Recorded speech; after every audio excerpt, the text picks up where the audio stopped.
बिस्मिल्लाहिर्रहमानिर्रहीम।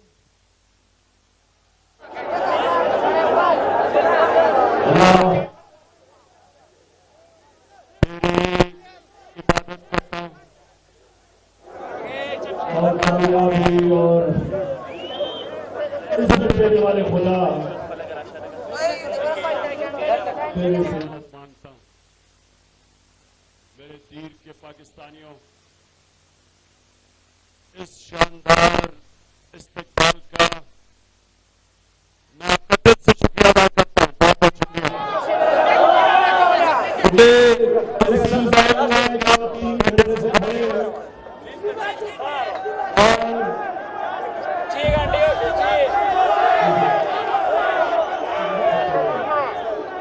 और मैं अभी भी आपका जो शोर और आपका जो जुनून उसको सलाम पेश करता हूँ।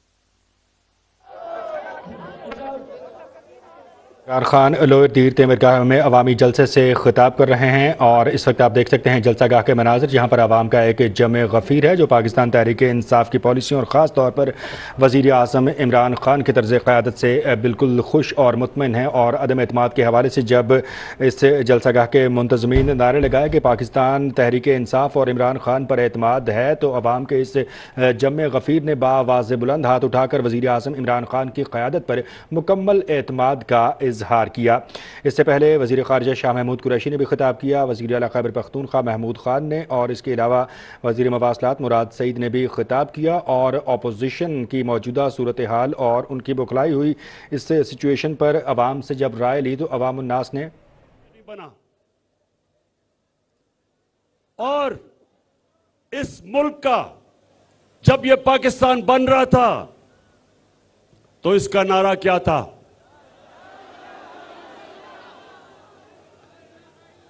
पाकिस्तान का मतलब क्या? माशाअल्लाह। अब यह सुनना है आपने, मतलब समझना है कि ला इलाहा इल्लल्लाह एक फलसफा है।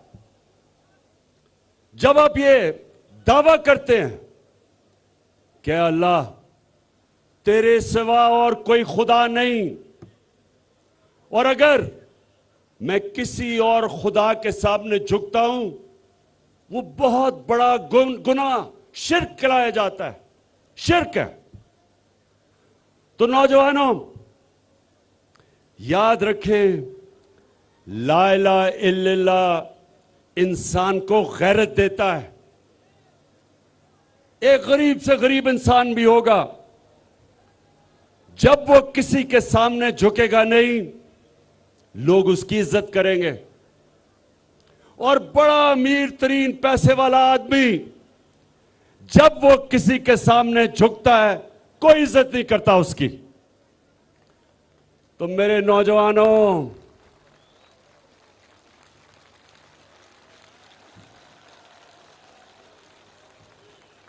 अब ये अभी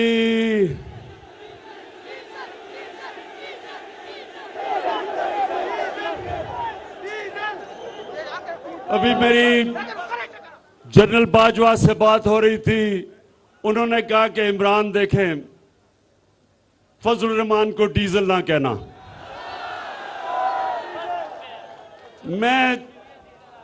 मैं तो जनरल बाजवा नहीं कह रहा, लेकिन अवाम उसका नाम डीजल रख दिया, अवाम ने उसका नाम। अच्छा अब सुने देखें, अभी डीजल के ऊपर बाद में आते हैं। अभी आता हूं। सुने देखे नौजवानों, मुझे मौका नहीं मिलता आपसे हर रोज बात करने का, तो मैं इस मौके का फायदा उठाते हुए सिर्फ मैं आपको एक चीज समझाना चाहता हूं कि इंसान जब किसी के सामने झुकता है वो अपनी इज्जत खो बैठता है, गैरत खो बैठता है। और जब एक कौम किसी के सामने झुकती है, उस कौम की कोई इज्जत नहीं करता, उस मुल्क के पासपोर्ट की कोई इज्जत नहीं करता। मेरे नबी सल्लल्लाहु अलैहि वसल्लम, और ये मैं आपको तारीख का वाकया बता रहा हूं। 628 और 629 मेरे नबी सल्लल्लाहु अलैहि वसल्लम ने दो सुपर पावर्स थी वक्त की, एक रोम की सुपर पावर और दूसरा ईरान में सुपर पावर थी। दुनिया उन दोनों सुपर पावर्स के बीच में बटी हुई थी। तो मुसलमान तो थोड़े से थे, अभी मुसलमान थोड़े थे, चंद हजार थे। तो दुनिया की तारीख के सबसे अजीम लीडर मेरे नबी सल्लल्लाहु अलैहि वसल्लम दोनों सुपर पावर्स के सरबराह को खत लिखते हैं कि मैं अल्लाह की तरफ से सच का पैगाम लेके आया हूं। अगर तुम उस पैगाम के ऊपर अमल करोगे ये तुम्हारी बेहतरी है, अगर तुम नहीं करोगे तुम्हारी तबाही है। अब नौजवानों सुनिए, वो सुपर पावर्स किधर थोड़े से मुसलमान। हमारे नबी सल्लल्लाहु अलैहि वसल्लम ने क्या पैगाम हमेशा के लिए हमें दिया कि आप थोड़े भी हो, आप कमजोर भी हो, लेकिन जब तक आप में गैरत है दुनिया आपकी इज्जत करेगी। उन्होंने दोनों सुपर पावर के सामने हाथ नहीं फैलाया इमदाद मांगने के लिए, कर्जे मांगने के लिए।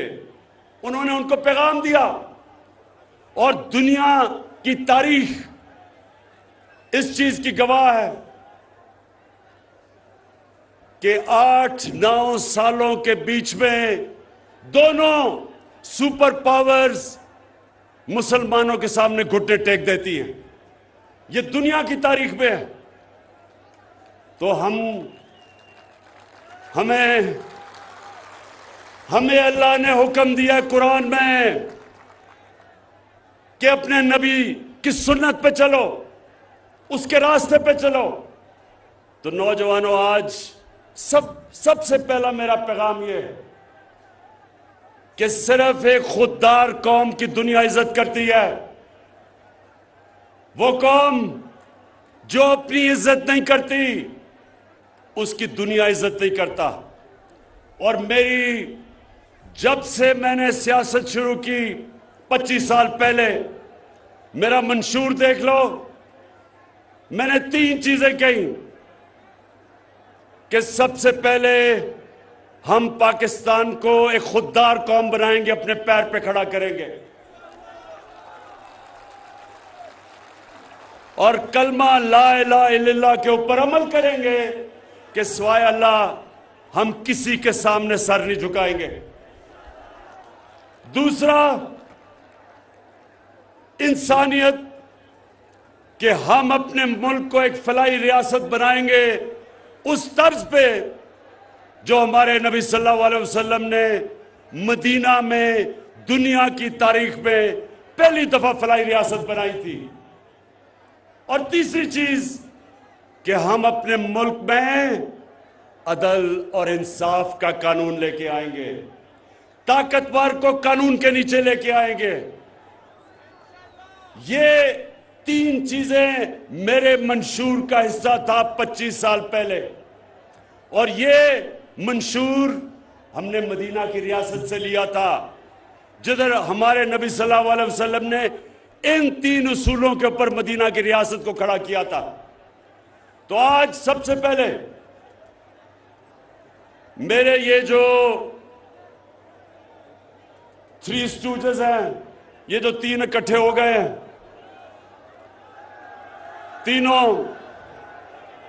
ये तीनों वो लोग हैं जो 30 साल से 35 साल से मुल्क पे हुकूमत कर रहे हैं। अगर आज हमारे हरे पासपोर्ट की दुनिया में इज्जत नहीं, इन तीनों की वजह से, क्योंकि इन्होंने हमारे मुल्क को मकरूज किया। इन्होंने जाके जो भी बड़े बड़ी पावर थी उनके सामने झुके इनके पिछले 2008 से लेके 2018 तक 400 ड्रोन अटैक हुए पाकिस्तान में। हमारे कबायली इलाके में 400 ड्रोन अटैक हुए, हमारे शहरी मारे गए, हमारी औरतें, बच्चे, बुजुर्ग, बेकसूर लोग मारे गए। ये दो जरदारी और नवाज शरीफ जो इक्तदार में थे, एक दफा इन्होंने मजम्मत नहीं की, एक दफा इन्होंने ये नहीं कहा कि ये सारे इंटरनेशनल कानून के खिलाफ है कि आप एक मुल्क आपकी मदद कर रहा है, उसी को आप बमबारी कर रहे हैं। और आज मेरे दीर के नौजवानों, ये क्यों नहीं इन्होंने मजम्मत की? क्योंकि इनके अरबों अरबों अरबों रुपए और असासे बैरूनी मुल्कों में पड़े हुए हैं, और उनकी वजह से इन्होंने एक दफा अपने शहरियों के ऊपर जो जुल्म हो रहा था उसकी मजम्मत नहीं की। कौन मजम्मत कर रहा था, कौन मुजाहरे कर रहा था? आपकी जमात तहरीक इंसाफ। हम सड़कों पर निकले हुए थे।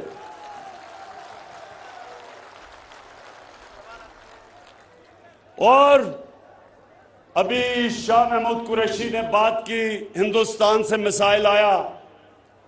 यही हिंदुस्तान जब नवाज शरीफ इक्तदार में था तो नरेंद्र मोदी बार बार पाकिस्तान की फौज को दहशतगर्द कह रहा था, पाकिस्तान के आर्मी चीफ को दहशतगर्दों का सरबराह कह रहा था। एक दफा नवाज शरीफ ने नरेंद्र मोदी के खिलाफ बात नहीं की, बल्कि उसने अपने फॉरेन ऑफिस के स्पोक्समैन को कहा कि तुमने कोई स्टेटमेंट हिंदुस्तान के खिलाफ नहीं देनी। और यह क्यों था? क्योंकि जब इनका पैसा मुल्क से बाहर पड़ा हो, मेरे दीर के नौजवानों ये सुन लो, जिस जमात के भी सरबराह का पैसा मुल्क से बाहर पड़ा हो, वो कभी आजाद फॉरेन पॉलिसी नहीं कर सकता। यानी वो फॉरेन पॉलिसी कभी नहीं बनाएगा जिसमें वो अपने अवाम की हिफाजत करे, उनके हुकूक की हिफाजत करे।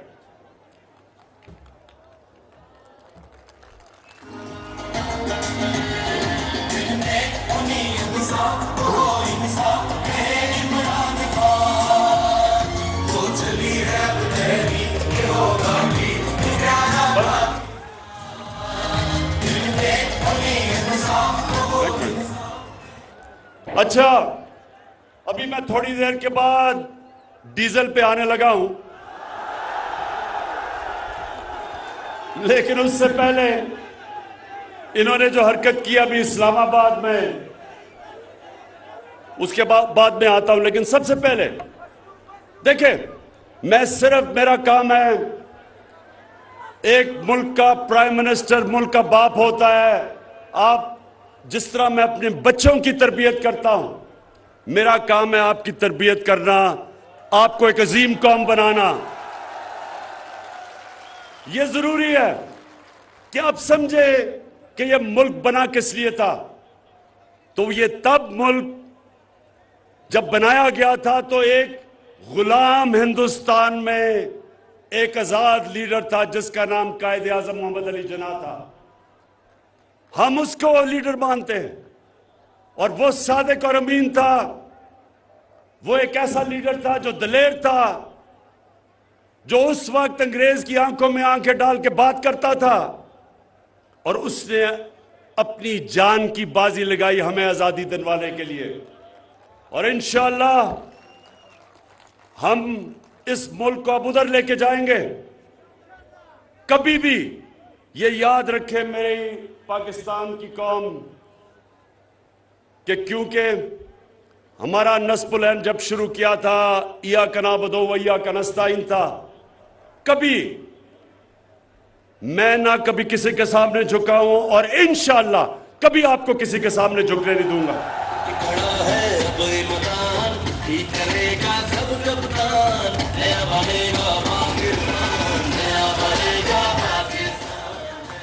अब मैं एक बात अपनी फौज के ऊपर करना चाहता हूं। अभी डीजल ने एक प्रेस कॉन्फ्रेंस की और उसने ये कहा कि जब हम इक्तदार में आएंगे तो हम इदारे को ठीक करेंगे, मतलब कि हम फौज को ठीक करेंगे। मुझे यह बताओ कि आज अगर पाकिस्तान बचा हुआ है, उसकी असल वजह यह है कि हमारे पास एक मजबूत फौज है। आज आप नौजवानों मुसलमान दुनिया में देखें, मुसलमान दुनिया में कितना बड़ा अजाब आया हुआ है, तबाह हुए मुसलमान मुल्क। इराक देखें, सीरिया देखें, लिबिया देखें, सोमालिया देखें, हमारे अफगानिस्तान देखें क्या हुआ। तो जब एक मुल्क के पास ताकत नहीं होती अपनी हिफाजत करने के लिए, वो आजाद नहीं रह सकते। इसलिए आज अगर हमारे दुश्मनों ने हमारे मुल्क को तोड़ा नहीं, जो उनका प्रोग्राम है 3 हिस्से में तोड़ने का, उसकी वजह हमारी फौज है। एक ताकतवर, मुसलमान दुनिया में सबसे ताकतवर फौज है। अब उसके पीछे कौन पड़ा हुआ है? उसके पीछे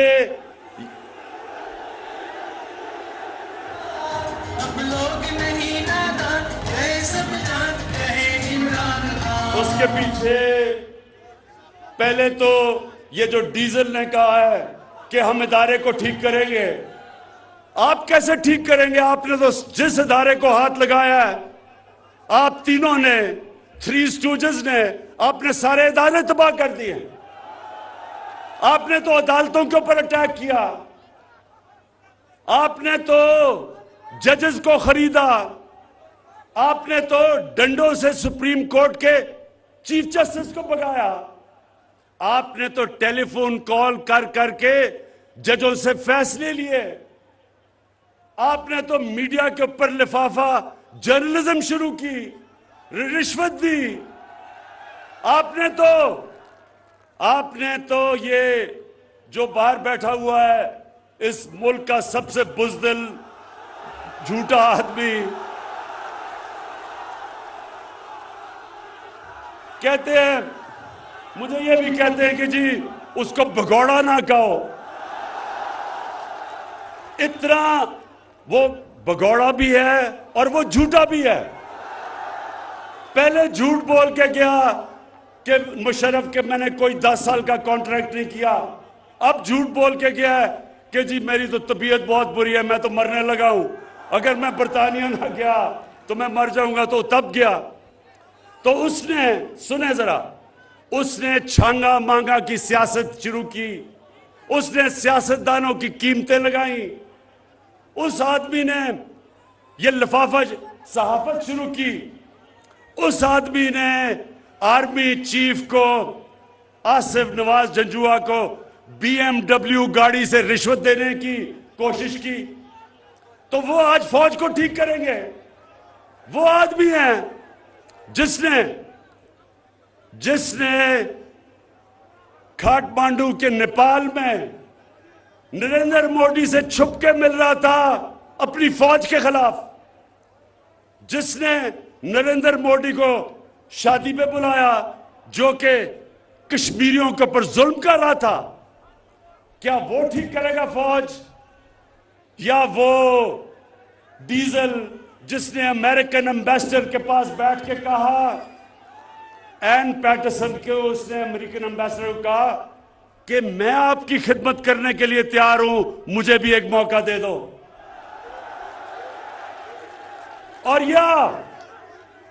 और या वो आसिफ जरदारी पाकिस्तानी फौज को ठीक करेगा। मुल्क की सबसे बड़ी बीमारी उसने, आसिफ जरदारी ने, सुने जरा, आसिफ जरदारी ने एक मेमो गेट हुआ था, अमेरिकनों को खत लिखता है कि जी मुझे अपनी फौज से बचा लो। क्या वो फौज को ठीक करेगा? या वो छोटा शोबा शरीफ। अब ये शहबाज शरीफ कहता कि इमरान खान ने बड़ा गलत किया कि वो यूरोपियन यूनियन को उसने उनकी मजम्मत की। शहबाज शरीफ, तुम ये जो टाई कमीज और सूट पहन के अंग्रेजी बोल के तुम समझते हो कि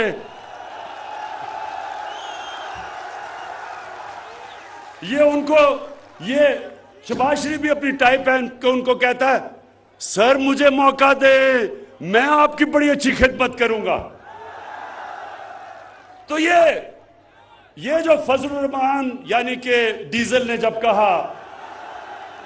जब इसने ये कहा कि मैं इदारे को ठीक करूंगा इक्तदार में आके, हम करेंगे, यानी कि ये डाकुओं का गुलदस्ता फौज को ठीक करेगा, ऐसे ख्वाब भूल जाओ। मैं इन सारों को एक पैगाम देता हूं, मैं इन सबको एक पैगाम देता हूं कि इंशाअल्लाह दूध का दूध पानी का पानी होने लगा।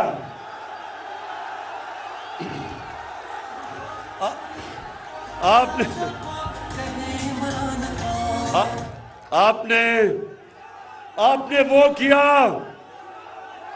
जो कप्तान अल्लाह से दुआ कर रहा था कि अल्लाह ये अदम इत्मीनान मेरे पे करें। मैं ये दुआ इसलिए कर रहा था क्योंकि हर थोड़ी देर के बाद जी धरना देने आ रहे हैं, गवर्नमेंट अगले महीने जा रही है, गवर्नमेंट उससे अगले महीने जा रही है। शुक्र है कि आपने अदम इत्मीनान करके एक ही दफा मुझे मौका दिया कि मैं एक गेंद से 3 विकेटें इंशाल्लाह गिराऊंगा। अच्छा,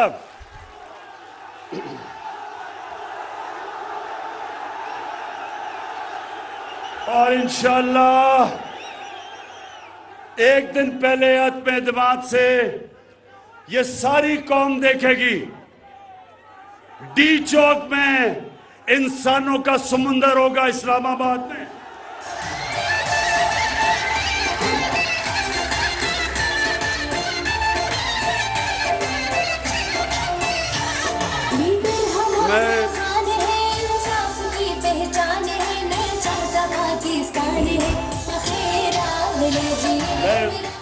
देखिए,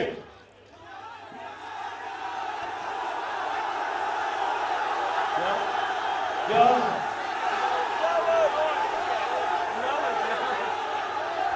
अच्छा, हाँ अच्छा, एक मिनट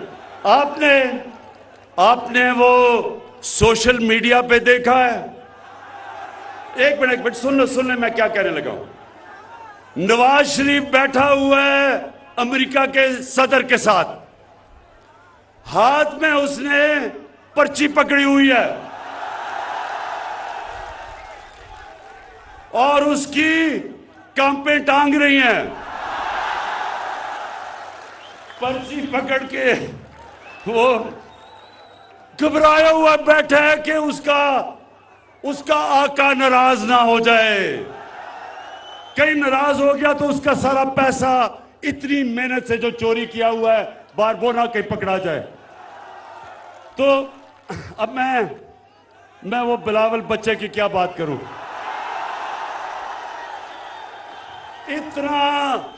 इतना पैसा खर्च करके इस्लामाबाद पे आया, वो बेचारे सिंध से लोगों को पैसे दे दे के लेके आया वहां इस्लामाबाद, और उधर लोगों से पूछे जी उसका क्या पैगाम था, उन्होंने कहा जी कांपे टांग रही हैं। अच्छा सुने आप, दूसरी चीज देखे, मैं बाद में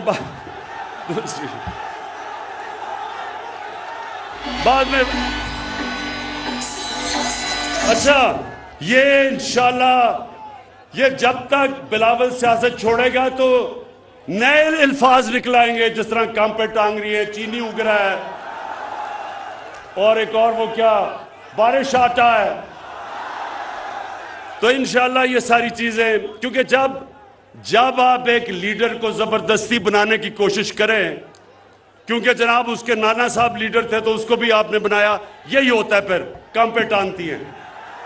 अच्छा जी सुने जरा, दूसरी चीज बाद में दूसरी चीज नौजवानों, मेरी जो सबसे ज्यादा कोशिश है, पहले सुन ले बाद में आऊंगा, सबसे ज्यादा कोशिश है कि मदीना के रियासत के तर्ज पे पाकिस्तान को एक फलाई रियासत बनाऊं। और मुझे अल्लाह का करम है कि उस रास्ते पे हम निकल गए हैं।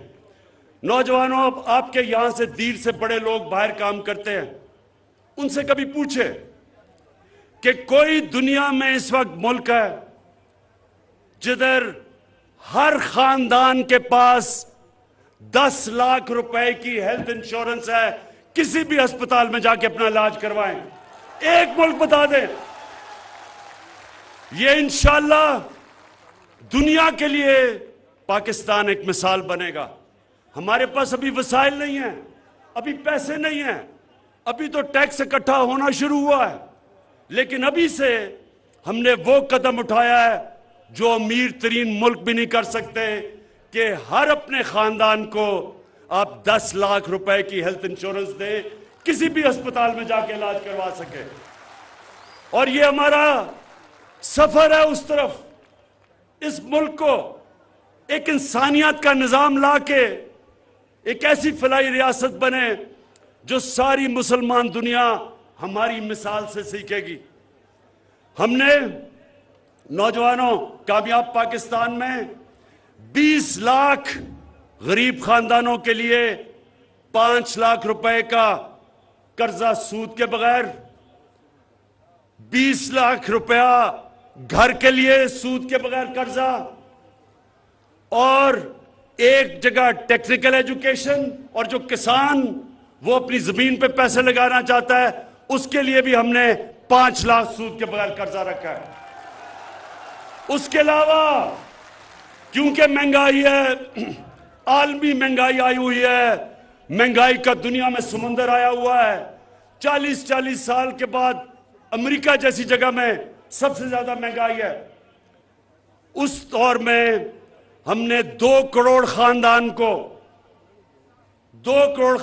को हमने देना शुरू किया है एहसास राशन, यानी जाके अपने करियाना स्टोर से आप 30% आपको रियायत मिलेगी आटा, चीनी और घी के ऊपर। 2 करोड़ खानदान को हम दे रहे हैं।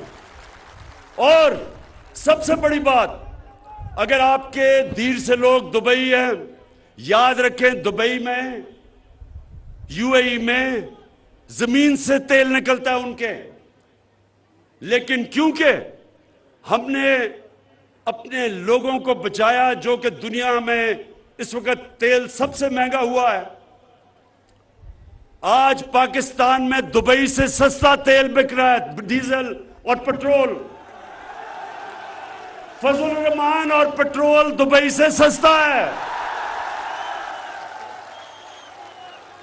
फजल रहमान को मैं चाहूंगा जरा कभी किसी पेट्रोल पंप पे जाके खुद ही चेक कर ले कि डीजल की कीमत क्या है।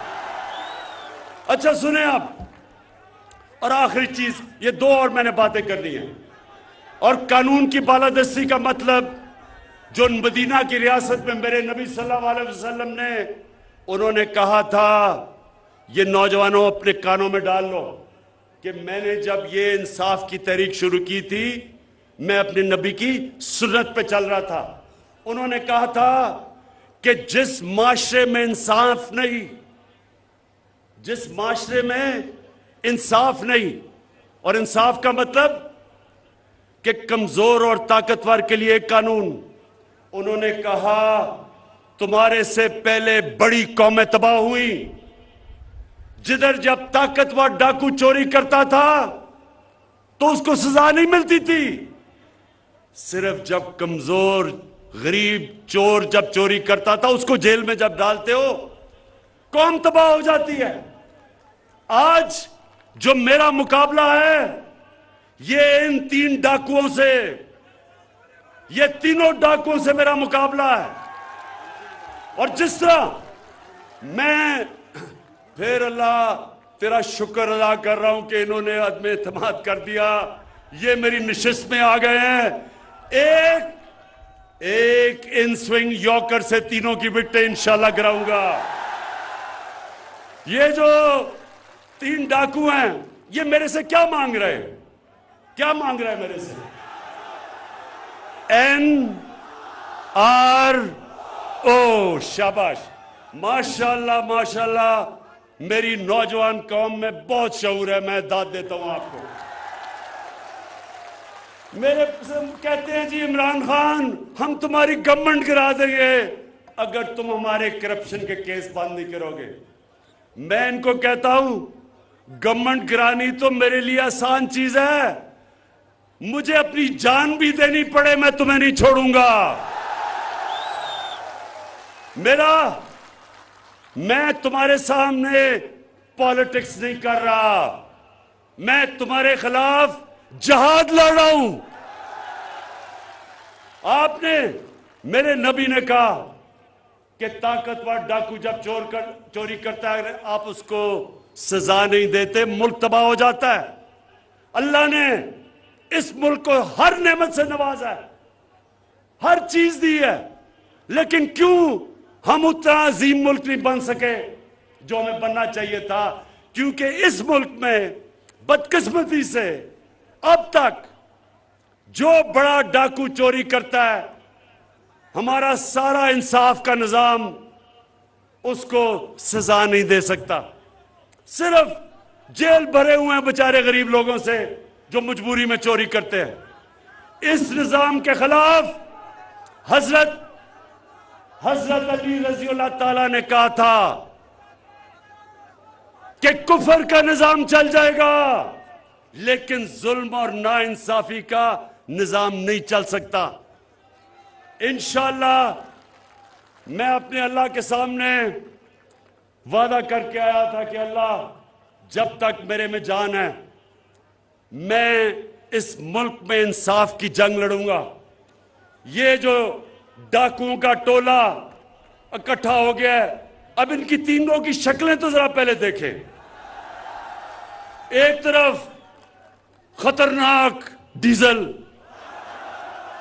दूसरी तरफ शक्ल से डाकू लगने वाला जरदारी, और तीसरी तरफ ड्रामाबाज, शोबाज। अब ये तीन चूहे निकले हैं मेरा शिकार करने के लिए, और इंशाअल्लाह इनका शिकार होगा जल्दी। अच्छा, आखिर में नौजवानों, अच्छा अभी आता हूं। अच्छा,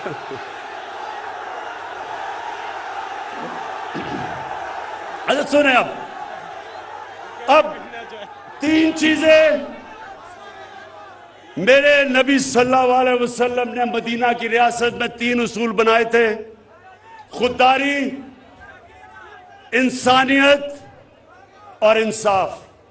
ये 3 उसूलों के ऊपर मदीना की रियासत खड़ी हुई थी। मुझे एहसास हुआ, जब मैं हुकूमत में आया, मुझे एहसास हुआ कि हमारे लोगों को समझ ही नहीं है कि सीरत नबी क्या थी। हमारे बच्चों को सही माने में समझ ही नहीं है नबी सल्लल्लाहु अलैहि वसल्लम की सुन्नत क्या थी। इसलिए मैंने रहमतुल लिल आलमीन अथॉरिटी बनाई है। स्कूल के बच्चों के अंदर हम सीरत की क्लासेस देंगे, हम इनकी यूनिवर्सिटीज में रिसर्च करवाएंगे, हम इनको टीवी पे प्रोग्राम्स करेंगे, ताकि मेरे नौजवानों को पता चले कि सीरत नबी क्या है। 3 चीजें, क्योंकि ये याद रखें, जब अल्लाह कहता है कि नबी की सुन्नत पे चलो, वो हमारी बेहतरी के लिए कहता है। नबी को अल्लाह ने खिताब रहमतुल आलमीन का दिया है। सब इंसानों के लिए हमारा नबी रहमत लेके आया था। तो जो भी इंसानी माशरा हमारे नबी के पैगाम पे चलेगा, वो ऊपर आ जाएगा। अब मैं आखिरी जब आपको बात समझाने लगा हूं, ये गौर से सुने। 3 चीजें हमारी जिम्मेदारी रियासत की। एक जिसके ऊपर मदीना की रियासत खड़ी हुई थी, वो आपकी जिम्मेदारी है, और वो कुरान की आयत है, अमर बिल मारूफ व नही अनिल मुनकर। इसका मतलब क्या है? अल्लाह हमें हुक्म करता है, नौजवानों, अल्लाह हमें हुक्म करता है कि तुम, कुरान की पूरी आयत है कि तुम्हें मैंने सबसे अजीम कौम बनाया, तुम अच्छाई के साथ खड़े होते हो, अच्छाई के लिए जहाद करते हो और बुराई के खिलाफ खड़े होते हो और बुराई के खिलाफ जहाद करते हो। यानी कि जब अच्छा बुरा होता है तो अल्लाह ने हमें इजाजत ही नहीं दी कि हम न्यूट्रल हो जाएं। जानवर न्यूट्रल होता है, जानवर में अच्छे बुरे की तमीज नहीं होती। इंसान अच्छाई के साथ खड़ा होता है। अब मैं आपको मिसाल देता हूं। आजकल ये सारी ऑपोजिशन, इनके लोग थैले नोटों के लेके फिर रहे हैं, सारी कौम के सामने 15-15, 20-20 करोड़ हमारे एमएनएस को कह रहे हैं कि अपना जमीर बेच दो। ये सारी कौम के सामने तमाशा हो रहा है कि ये हुकूमत कैसे गिराएंगे। नंबर तो है ही नहीं इनके पास, ये कैसे गिराएंगे। ये कोशिश कर रहे हैं कि हमारे एमएनएस के जमीर को खरीदो, 15-20 करोड़ की थैलियां लेके फिर रहे हैं। अब मैं नौजवानों आपको बताऊं, मेरा इतना टाइम गुजरा है मगरिब में, बरतानिया में मैं यूनिवर्सिटी भी गया, क्रिकेट भी खेलता था। जो हमने जमहूरियत ली वो बरतानिया से ली। बरतानिया के अंदर कोई तसव्वुर भी नहीं कर सकता कि कोई किसी को पैसा दे के उसका जमीर खरीदेगा, किसी एमएनए का, एमपीए का। तसव्वुर भी नहीं है। वो कौम, अगर उनको यह शक भी पड़ जाए कि किसी पॉलिटिशियन ने अपना जमीर बेचा है, वो सारे माशरे में शक्ल दिखाने के काबिल नहीं रहेगा, क्योंकि वो अमर बिल मारूफ पे चल रहे हैं। हमारे मुल्क की बदकिस्मती देखो कि इन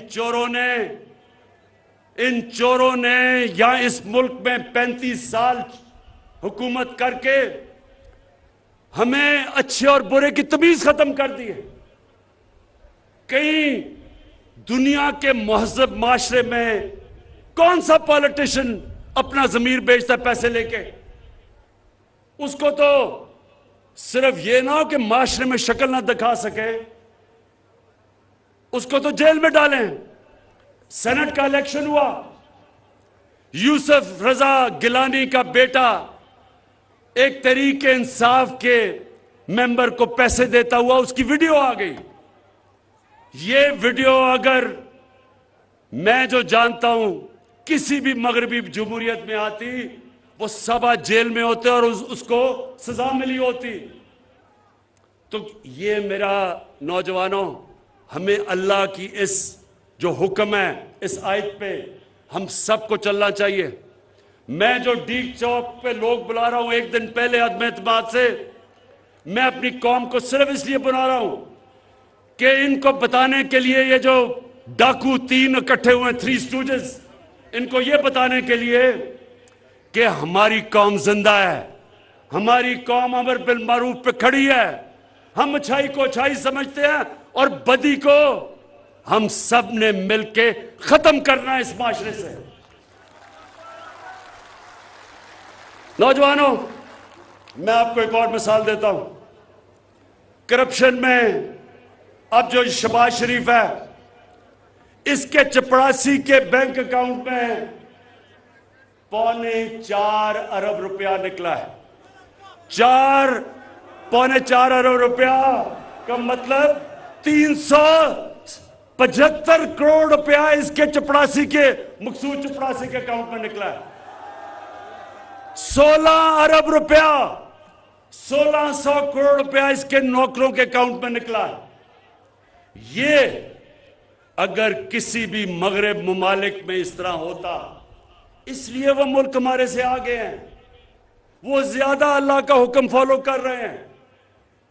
वहां किसी की, उस सियासतदान की जुर्रत ना होती, किसी पब्लिक में जाता, अब तक जेल की सजा हो चुकी होती।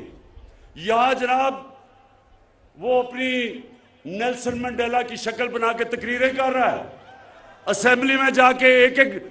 अच्छा, जब नैब की अदालत में जाना होता है तो कमर में दर्द हो जाती है, जब असेंबली में तकरीर शुरू करता खत्म ही नहीं करता, कमर ठीक होती है वहां। जब अदालत में जाना होता है लंबी लंबी डेट्स लेता है।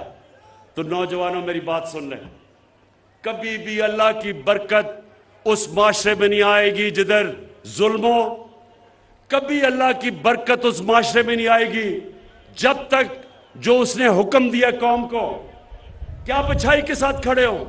जब आप देख रहे हैं माशरे में बुराई ऊपर आ रही है, आप सबके ऊपर अल्लाह फर्ज कर देता है कि उसके खिलाफ जहाद लड़ो।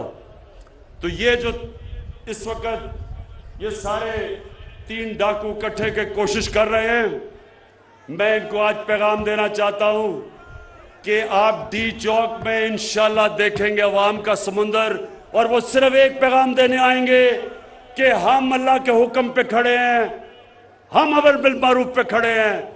हम ये जो तुम कोशिश कर रहे हो लोगों के जमीर खरीदने की 20-20 करोड़ रुपए से, हम तुम्हें नहीं छोड़ेंगे, हम तुम चोरों को नहीं छोड़ेंगे।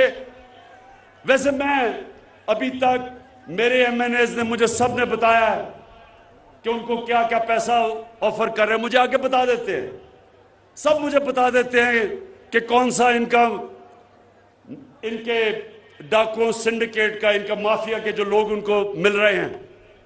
मैं उनको सबको कहता हूं कि अगर पैसे तुम्हें दे रहे हैं तो ले लो, पैसे दे रहे हैं रख लो, 20 करोड़ रुपया अगर दे रहे हैं रख लो। कोई यतीम खाना खोल देना, कोई लंगर खाना खोल देना, कोई गरीबों की मदद कर देना, कोई स्कूल खोल देना, क्योंकि ये हराम का पैसा है, ले लो इनसे। लेकिन कभी अपना जमीर ना बेचना, क्योंकि इज्जत जिल्लत देने वाला खुदा है, रिस्क देने वाला खुदा है। जो भी अपना जमीर बेचता है ऊपर वाला उसे कभी माफ नहीं करता। मैं आखिर में दीर के लोगों, जिस तरह का आज आपने शानदार इस्तकबाल किया है, दिल से आपका मैं शुक्रिया अदा कर रहा हूं। जो आपने शऊर दिया है, मैं आपको आज खराज तहसीन पेश करता हूं, जिस तरह का आप में शऊर है। और इंशाअल्लाह ये जब अब आप सब देखेंगे कि ये जो मैच होगा पार्लियामेंट के अंदर अदम इत्तेमाद का, आप देखेंगे कि वो मैच जब आपका कप्तान जीतेगा तो तब मैं इन डाकुओं से क्या करता हूं। पाकिस्तान जिंदाबाद।